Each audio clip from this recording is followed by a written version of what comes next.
উদ্দেশ্যে? আমি রওনা দিয়েছি 11 তারিখ বিকাল 4টায় প্রেস ক্লাব থেকে। আপনার উদ্দেশ্য কি যে পায়ে হেঁটে রওনা করার জন্য আপনার? উদ্দেশ্য হচ্ছে মূলত আমি আমার একটা বিশ্ব রেকর্ড চাচ্ছি, যেটা আমাদের দেশের সময়োপযোগী যুগোপযোগী। পায়ে হেঁটে আমি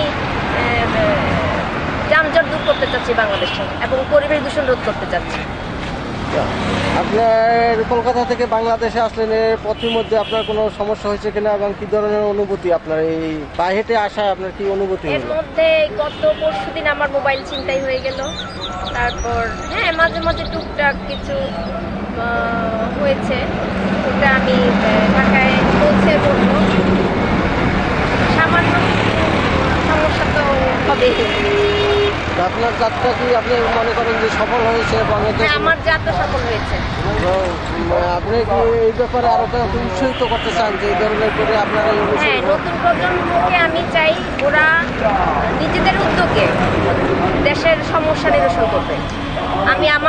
আমি আমার ব্যক্তিগত উদ্যোগেই আমি এই কাজটা শুরু করেছি।